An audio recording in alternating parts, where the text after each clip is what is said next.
நீங்கள் கேட்டுக்கொண்டிருப்பது தென்கட்சி கோ சுவாமிநாதனின் சிரிப்பும் சிந்தனையும்கான கதைகளை முழுவதையாக கேட்டு மகிழுங்கள். என்ன சார் உங்கள் பையன் என்ன செஞ்சுக்கிட்டு இருக்கிறான் இப்போ அப்படின்னு கேட்டார் ஒருத்தர். அடிக்கடி கண்ணாடி முன்னாடி நின்று அழகு பார்த்துக்கிட்டு இருக்கிறான் சார் அப்படின்னாரு அப்பா. இளம் பருவம் இப்படி தான் இருக்கும், அதையெல்லாம் சாதாரணமாக நினச்சிடாதீங்க அப்படின்னாரு அவர். என்ன சார் சொல்கிறீங்க, கண்ணாடி முன்னாடி நின்றுக்கிட்டு நேரத்தை வீணாக்கிக்கிட்டு இருக்கான், அதை ஒரு பெரிய விஷயமா நான் நினைக்கணுமா அப்படின்னாரு இவர். இளம் பருவத்தில் இளைஞர்களுக்கும் சின்ன பொண்ணுங்களுக்கும் அடிக்கடி கண்ணாடியில் பார்க்கணும்னு தோணும். அது வெறுமனே அழகு பார்க்கறது மட்டும் இல்லை, அவங்க தங்களையே தேடி கண்டுபிடிக்கிற ஒரு முயற்சி அது. இது ஒரு மனோதத்துவ விளைவு. இது வரைக்கும் சின்ன பிள்ளையாக இருந்துட்டோம், இனிமேல் நாமளும் மற்றவங்க மாதிரி மனிதர்கள் தான் அப்படிங்கிற உணர்வு அவங்களுக்கு வருது. தங்களோட முகம் எப்படி இருக்குது, அழகு எப்படி இருக்குது, உடம்பு நேரம் எப்படி இருக்குது, முடி எப்படி இருக்குது அப்படிங்கிறதையெல்லாம் கண்டுபிடிக்கிறாங்க. அதுக்கப்புறம் இன்னொரு ஆணோ பொண்ணோ தன்னை கவனிக்கணும் அப்படின்னு நினைக்கிறாங்க. இதெல்லாம் மனோதத்துவ உண்மைகள், இதெல்லாம் இயற்கை. இதை பார்த்துட்டு பெற்றவங்க பிள்ளைங்க கெட்டு போட்டாங்க அப்படின்னு நினைக்கக்கூடாது, அவங்கள திட்டிக்கிட்டே இருக்கக்கூடாது. இன்றைக்கி பல குடும்பங்களில் இதுதான் நடந்துக்கிட்டு இருக்குது. மனுஷ வாழ்க்கையிலேயே இப்படியும் இல்லாத அப்படியும் இல்லாத ஒரு பருவம் இளம் பருவம். 13லேருந்து 19 வயசுக்கு உட்பட்ட ஆண்கள் பெண்கள் இந்த வகையை சேர்ந்தவங்க, டீனேஜ் குரூப். இவங்களை சின்னவங்கன்னு நினச்சிட முடியாது, பெரியவங்கன்னு நினச்சிட முடியாது. இவங்க ரொம்ப சென்சிட்டிவ். சமூகம் நினச்சா இவங்களை நல்லவங்களாகவும் ஆக்கலாம், கெட்டவங்களாகவும் ஆக்கலாம். கொஞ்சம் அக்கறை எடுத்துக்கிட்டால் பெரிய பெரிய மேதைகளையும் விஞ்ஞானிகளையும் உருவாக்கலாம். ஆனால் நடக்கிறது என்ன தெரியுமா, அநேகமாக இவங்களை யாருமே சரியாக புரிஞ்சுக்கிறது இல்லை, இவங்களை சரியாக நடத்துறதும் இல்லை. இது வரைக்கும் நாம் சொல்கிறத கேட்டுக்கிட்டு இருந்தான், இப்போல்லாம் அவன் இஷ்டத்துக்கு நடக்க ஆரம்பிச்சிட்டான் அப்படின்னு வருத்தப்படுற பெற்றோர்கள் அதிகம். இது வருத்தப்படுற விஷயம் இல்லை, சந்தோஷப்பட வேண்டிய விஷயம். உங்கள் புள்ள சொந்தமாக யோசிக்க ஆரம்பிக்கிறதும் நடந்துக்க ஆரம்பிக்கிறதும் ஒரு தப்பான விஷயமா? அவன் கடைசி வரைக்கும் உங்கள் பேச்சையே கேட்டுக்கிட்டு இருக்கணுங்கிறது என்ன நியாயம்? இன்றைக்கி இளைஞர்களை பெரியவங்க தப்பாக புரிஞ்சுக்கிட்டு தவறாக நடத்துறதுனால தான் அவங்களுக்கு வெறுப்பு, எரிச்சல், மனக்கசப்பு எல்லாம் உண்டாகுது. பெற்றவங்க சரியாக மதிக்கிறது இல்லை அப்படிங்கிற ஒரே காரணத்தினாலேயே வீணாக போகிற பிள்ளைங்க இன்றைக்கி அதிகம். சரி, பெற்றவங்களுக்கு இன்றைக்கி என்ன தான் புத்தி சொல்ல வர்றீங்க அப்படின்னு கேட்குறீங்களா? நாம் எதையும் சொல்ல வரல, ஆனால் அது சம்பந்தமான சில நிபுணர்கள் சொல்லியிருக்கிறத உங்கள் காதில் போட்டு வைக்கலாம். அது என்னென்னா, பிள்ளைங்க கிட்ட அன்பு செலுத்துங்க. குழந்தையா இருந்தப்போ எவ்வளவு பாசமாக இருந்தீங்க, வளர வளர அதை ஏன் குறைச்சிக்கிறீங்க? பெற்றவங்களின் அன்பான வார்த்தைகளுக்கு ஏங்குறவங்க தான் இன்றைய இளைஞர்கள். அவங்க எதை சொன்னாலும் அதை அக்கறையாக காது கொடுத்து கேளுங்க, அலட்சியப்படுத்தாதீங்க. அவங்க விரும்புகிறது உங்ககிட்ட இருந்து ஒரு மதிப்பு, மரியாதை, அங்கீகாரம், இவ்வளவுதான். அவங்க அவங்களாவே முடிவுகள் எடுக்கட்டும், அதுக்கு நீங்கள் உதவியாக இருங்க, அது போதும். மற்றவங்க முன்னாடி, முக்கியமாக அவங்க நண்பர்கள் முன்னாடி அவங்கள பற்றி மட்டமாக பேசாதீங்க. அவங்கக்கிட்ட பொய் சொல்லக்கூடாது. நீங்கள் சொன்னது பொய்ன்னு தெரிஞ்சு போச்சுன்னா உங்கள் பேரில் அவங்களுக்கு இருக்கிற மதிப்பு போயிடும், நம்பிக்கை போயிடும். அவங்களுக்கு முன்னாடி நீங்கள் சண்டை போடக்கூடாது. உங்கள் பிள்ளைய எப்பவும் இன்னொரு பிள்ளையோட ஒப்பிட்டு பேசுகிற வேலையே வேணாம். கூட பிறந்த மற்றவங்களோட கூட ஒப்பிடக்கூடாது. இப்படி செஞ்சால் அவன் உங்ககிட்டையும் பிரியமாக இருக்க மாட்டான், அவங்ககிட்டையும் பிரியமாக இருக்க மாட்டான். புள்ள எங்கே போகிறான், என்ன பண்ணுறான் அப்படின்னுலாம் துப்பறிஞ்சிக்கிட்டு இருக்கக்கூடாது. இளைஞர்கள் தனிமையை விரும்புகிறவங்க. அவங்கள பெட்டியில் வச்சு மூடி பாதுகாக்கணும்னு நினைக்கக்கூடாது. அவங்கள எப்படி பாதுகாக்கிறது அப்படிங்கிறது அவங்களுக்கே தெரியும். உங்கள் புள்ள எப்படி நடந்துக்கணும்னு நீங்கள் எதிர்பார்க்குறீங்களோ அது மாதிரி நீங்கள் நடந்து காட்டுங்க, அது போதும். ஒரு வீட்டில் அப்பாவும் அம்மாவும் பேசிக்கிட்டு இருக்கிறாங்க. என்னங்க, நம்ம பொண்ணு பெரியவளாயிட்டா, அடிக்கடி கண்ணாடி முன்னாடி போய் நின்றுக்கிட்டு இருக்கிறா, சீக்கிரமாக ஒரு பையனை பார்த்து கல்யாணத்தை முடிக்காமல் இப்படி மசன்னு கல் மாதிரி உட்காந்துருக்குறீங்களே அப்படின்னு சத்தம் போட்டாங்க அந்த அம்மா. அவசரப்படாத, பார்க்குறதுக்கு கண்ணுக்கு அழகாக லட்சணமாக புத்திசாலியாக ஒரு பையன் கிடைக்க வேணாமா, அதுதான் பார்த்துக்கிட்டு இருக்கிறேன் அப்படின்னார் அப்பா. இதுக்கு அந்த அம்மா சொல்கிறாங்க, எங்கள் அப்பா இப்படியெல்லாம் நினச்சிக்கிட்டு இருந்திருந்தா எனக்கு கல்யாணமே ஆயிருக்காது தெரியுமா அப்படின்னாங்களாம்.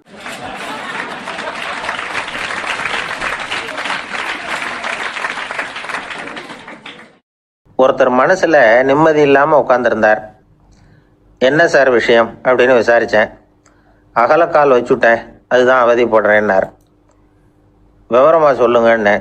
வீடு கட்டணும்னு ஆரம்பித்தேன், வேலை பாதியிலேயே நிற்கிது, கையில் பணம் இல்லை அப்படின்னார். இது மாதிரி ஆசாமிகள் பல பேரை நீங்கள் பார்த்துருக்கலாம். இவங்கெல்லாம் சுலபமாக மன அழுத்தத்துக்கு ஆளாயிடுறாங்க. மன உளைச்சல், அதாவது ஸ்ட்ரெஸ் அப்படின்னு சொல்கிறோமே, அதுக்கு அடிப்படையான சில காரணங்கள் உண்டு. அதாவது மிகையாக திட்டமிடுதல் அப்படிங்கிறதும் ஒரு முக்கியமான காரணம். நடைமுறை சாத்தியம் என்னங்கிறத மனசில் வச்சுக்கிட்டு எந்த திட்டத்தையும் தீட்டணும், அப்போ தான் அது சரியாக வரும். ரெண்டாவது காரணம் என்ன தெரியுமா? ஒரே நேரத்தில் பல்வேறு செயல்களில் ஈடுபடுறது.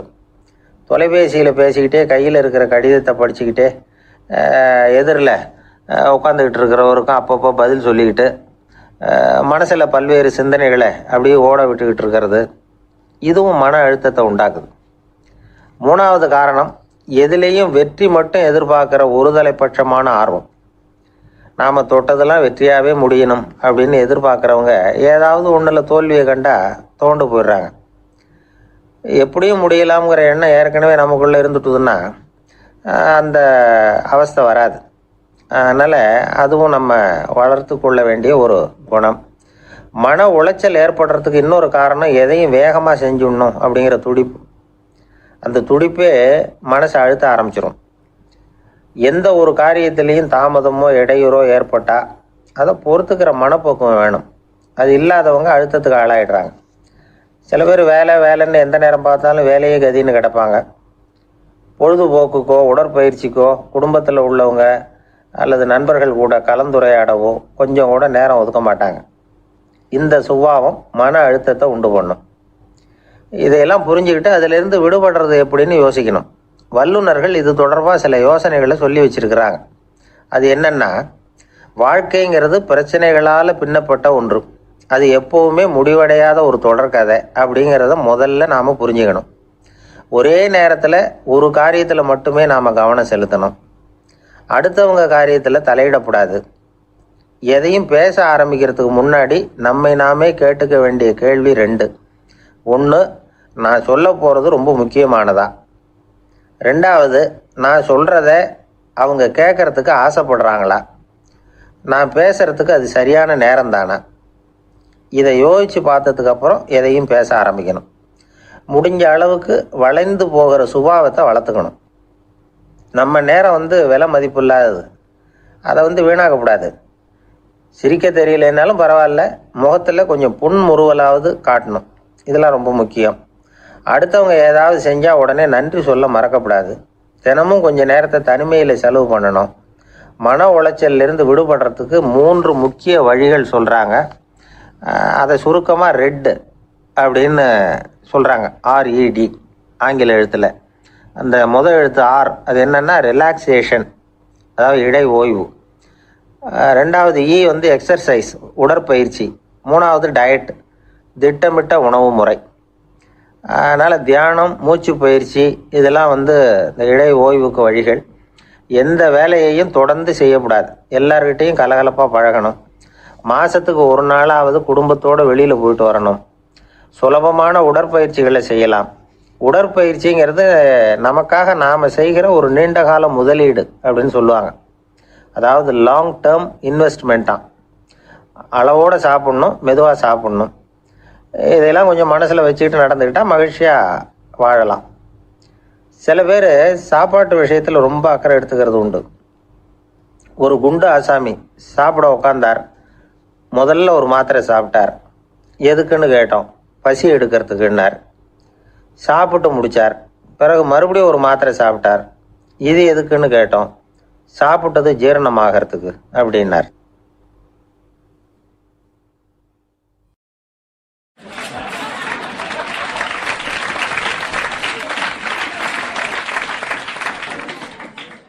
ஒரு பல்கலைக்கழகம், அங்கே ஒரு இலக்கிய பேராசிரியர், அவர் பாடம் நடத்திக்கிட்டு இருந்தார். ராபர்ட் ப்ரௌனிங் எழுதிய கவிதைகளை பற்றி சொல்லிகிட்டு இருக்கிறார். மாணவர்களும் ரொம்ப அக்கறையாக அதை கேட்டுக்கிட்டு இருக்கிறாங்க. ஒரு குறிப்பிட்ட கவிதையை பற்றி சொல்லும் பொழுது அந்த பேராசிரியருக்கே ஒரு சந்தேகம். அதாவது அந்த கவிதையின் சரியான அர்த்தம் என்னங்கிறதுல சந்தேகம். பேராசிரியர் யோசனை பண்ணார். அந்த கவிதையை முழுசாக புரிஞ்சிக்க முடியல. அதனால் மாணவர்களை பார்த்து சொன்னார், மாணவர்களே, ஒரு நாள் பொறுத்துங்க. இந்த கவிதையை எழுதின கவிஞர் எங்கள் வீட்டுக்கு பக்கத்தில் தான் இருக்கிறார். இன்றைக்கி சாயந்தரம் நான் அவரை நேரிலேயே போய் பார்க்குறேன். பார்த்து இதுக்கு என்னங்க அர்த்தம்னு கேட்டுட்டு வந்துடுறேன். அதுக்கப்புறம் உங்ககிட்ட சொல்கிறேன் அப்படின்னாராம். அன்றைக்கி சாயந்தரமே அந்த பேராசிரியர் கவிஞரை தேடிக்கிட்டு போயிட்டார். கவிஞர் அவங்க வீட்டில் அவர் பாட்டு உட்காந்துருந்தாராம். இவர் போய் அவர் முன்னாடி உட்காந்தார். அப்புறம் கேட்டார், ஐயா, அந்த கவிதையின் முழு பொருள் என்னன்னு தெரிஞ்சுட்டு போகிறதுக்காக வந்திருக்கிறேன் அப்படின்னாராம். எந்த கவிதை அப்படின்னாராம் அவர். அந்த கவிதையை சொல்லியிருக்கார். கவிஞர் கொஞ்சம் யோசனை பண்ணிவிட்டு அப்புறம் சொன்னாராம், பேராசிரியரே, நீங்கள் கொஞ்சம் தாமதமாக வந்துட்டீங்கன்னாராம். இவருக்கு ஒன்றும் புரியல. நீங்கள் என்ன சொல்கிறீங்க? நான் தாமதமாக வந்துட்டேன்னா? நீங்கள் தான் உயிரோடு இருக்கிறீங்களே, அப்படி இருக்கும்பொழுது நான் தாமதமாக வந்துவிட்டேன்னா அது எப்படி அப்படின்னு இவர் குழம்பி இருக்கிறார். இப்போ கவிஞர் சொன்னாராம், ஐயா, நான் உயிரோடு இருக்கிறேன்னா இல்லையாங்கிறது முக்கியம் இல்லை. நான் அந்த கவிதை வரிகளை எழுதினப்போ 2 பேருக்கு அதோட அர்த்தம் தெரிஞ்சிருந்தது. இப்போ ஒரே ஒருத்தருக்கு தான் அதோட அர்த்தம் தெரியும் அப்படின்னாராம். பேராசிரியர் யோசனை பண்ணியிருக்கார். அப்படின்னா அந்த ஒருத்தர் கவிஞர் ராபர்ட் ப்ரௌனிங்கை தவிர வேற யாராக இருக்க முடியும்? இவர் தான் அப்படிங்கிறத அவர் மனசில் நினச்சிக்கிட்டார். அதனால் சொன்னார், ஐயா, நான் தாமதமாக வரல, அந்த கவிதையின் பொருள் என்ன அது சொல்லுங்கன்னார். பேராசிரியரே, நான் சொல்கிறது உங்களுக்கு புரியலன்னு நினைக்கிறேன். நான் இந்த வரிகள் எழுதினப்போ 2 பேருக்கு அதோட அர்த்தம் தெரிஞ்சிருந்தது. அந்த 2 பேர் யாருன்னா, ஒருத்தர் ராபர்ட் ப்ரௌனிங், அதாவது நான், இன்னொருத்தர் கடவுள். இப்போ அது கடவுளுக்கு மட்டும்தான் தெரியும். நானே இதை பற்றி பல தடவை யோசனை பண்ணி பார்த்தேன். இது ரொம்ப அழகானது, ஆனாலும் ரொம்ப வழுக்கலானது. அதை பிடிச்சிட்டோம்னு நினச்சிக்கிட்டு இருக்கும் பொழுதே காற்று மாதிரி அது உங்ககிட்ட இருந்து ஓடி போயிடுது. எனக்கு ரொம்பவும் வருத்தமாக தான் இருக்குது. நிச்சயமாக நான் தான் இந்த வரிகளை எழுதியிருக்கிறேன். அதில் அர்த்தம் இருக்குங்கிறது எனக்கு தெரியும். அதை நான் உணர்றேன். ஆனால் நீங்கள் என்னை மன்னிக்கணும். எனக்கே கூட அதை என்னால் விளக்க முடியல. அப்படி இருக்கும் பொழுது உங்களுக்கு எப்படி அதை நான் விளக்க முடியும் அப்படின்னாரா அந்த கவிஞர். அனுபவிக்கப்படக்கூடிய எல்லாமே விளக்கப்படக்கூடிய ஒன்றல்ல, விளக்கப்படும் எல்லாமே அனுபவிக்கப்படக்கூடிய ஒன்றல்ல அப்படிங்கிறது ஞானிகளுடைய கருத்து. அதுக்காக தான் அந்த சம்பவம். வாழ்க்கையில் நீங்கள் தொடர்ந்து ஆய்வு செய்து கொண்டே இருக்கக்கூடிய விளக்கங்களை ஒருபோதும் அடைய முடியாத பரிமாணங்கள் இருக்கிறதுனால தான் அது அலுப்பு தட்டாமல் இருக்குது. உங்களால் நிறைய அனுபவிக்க முடியும். இருந்தாலும் நீங்கள் அனுபவித்து அறிந்த விஷயங்கள் கூட வார்த்தைகளால் விளக்கப்பட முடிவதில்லை அப்படிங்கிறது பெரியோர் சிந்தனை. இதெல்லாம் ஒரு பக்கம் இருக்கட்டும். நமக்கு தெரிஞ்ச பேராசிரியர் ஒருத்தர் 1 மணி நேரம் ரொம்ப விவரமாக வகுப்பு எடுத்தார். கடைசியாக சொன்னார், மாணவர்களே, ரொம்ப எளிமையாக விளக்கமாக எல்லா விவரமும் சொல்லியிருக்கிறேன். அதனால் இதில் உங்களுக்கு சந்தேகம் வர்றதுக்கு வாய்ப்பே இல்லை. இருந்தாலும் கேட்க வேண்டிய கடமை கேட்குறேன். இது வரைக்கும் நடத்தினதில் யாருக்காவது ஏதாவது சந்தேகம் உண்டா அப்படின்னு கேட்டாராம். எனக்கு ஒரே ஒரு சந்தேகம்தான் சார் அப்படின்னு எழுந்திரிச்சு நிற்கிறான் ஒருத்தன். என்னன்னு கேட்டாராம். இது வரைக்கும் நீங்கள் என்ன பாடம் சார் நடத்துனீங்க அப்படின்னானா அவன்.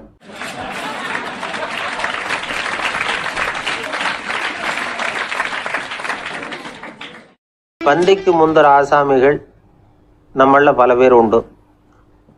அப்படி முந்தறதுக்கு கூட முயற்சி பண்ணுறவங்க நிறைய பேர் இருக்கிறாங்க. இதில் என்ன ஒரு விஷயம்னா, பந்திக்கு முந்தறது கூட தப்பு இல்லை. ஆனால் அப்படி ஒரு விருந்தில் ஆளாக போய் உட்காந்து சாப்பிட்டா கூட வெளியில் வர்றப்ப என்ன பெரிய விருந்து வச்சுட்டான், சாம்பாரில் உப்பு இல்லை, ரசத்தில் காரம் இல்லை அப்படின்னு குறை சொல்லிக்கிட்டே வர்றது இருக்குது பாருங்கள். அது சரியில்லை, நாகரிகமும் இல்லை. கல்யாண பத்திரிகையில் என்ன போட்டிருக்குது, என் பொண்ணுக்கும் இன்னார் பையனுக்கும் கல்யாணம், எல்லாரும் குடும்பத்தோடு வந்திருந்து மணமக்களை ஆசீர்வதிக்கணும், இப்படி தானே போட்டிருக்கோம். குடும்பத்தோடு விருந்து சாப்பிட்டு சாப்பாடு எப்படி இருக்குன்னு அபிப்பிராயம் சொல்லிவிட்டு போங்க அப்படின்னா போட்டிருக்கு கல்யாண பத்திரிகையில். ஒருத்தர் வீட்டு விசேஷத்துக்கு போயிருக்கோம்னா எவ்வளவோ அசௌகரியங்கள் நமக்கு ஏற்படலாம். ஏராளமான கூட்டம் வந்திருக்கும். எல்லாரையும் அவங்க தனித்தனியாக கவனிச்சிக்கிட்டு இருக்க முடியாது. நாம் தான் அனுசரித்து நடந்துக்கணும். நாமளாக போய் வாழ்த்த வேண்டியவங்களை வாழ்த்தி விட்டு சேரணும். அதை விட்டுட்டு பத்திரிக்கை கொடுத்தானேன்னு போனேன், கவனிப்பே சரியில்லை அப்படின்னு புலம்பிக்கிட்டு இருக்கக்கூடாது. ஒரு விருந்துக்கு போனால் அங்கே எப்படி நடந்துக்கணும் அப்படிங்கிறத பற்றி கூட அனுபவசாலிகள் சில விவரங்கள்லாம் சொல்லியிருக்கிறாங்க.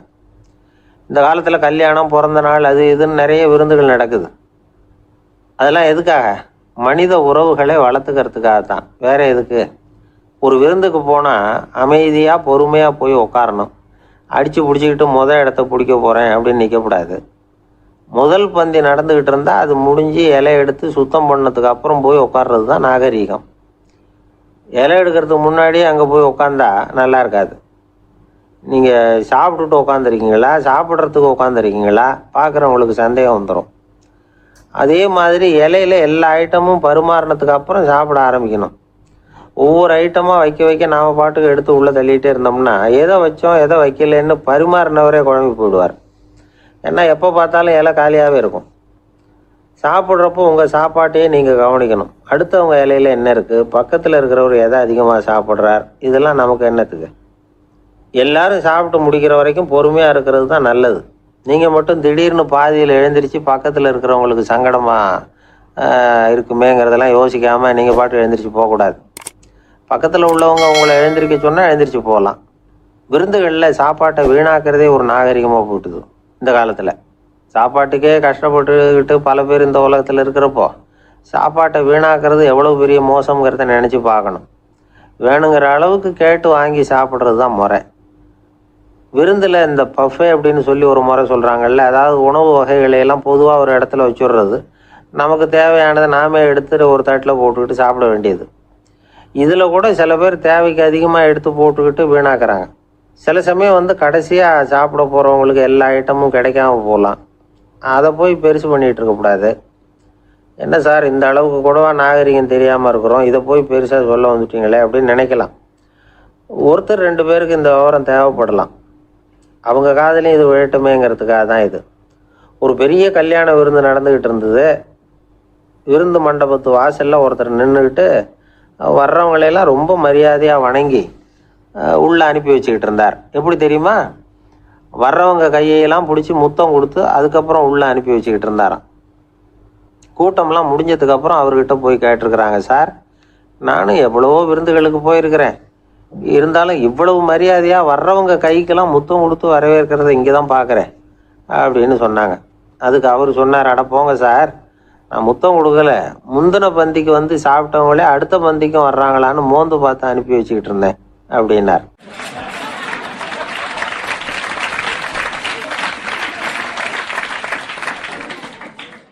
அம்மாக்காரங்களுக்கு அடிக்கடி ஏற்படுற கவலை ஒன்று உண்டு.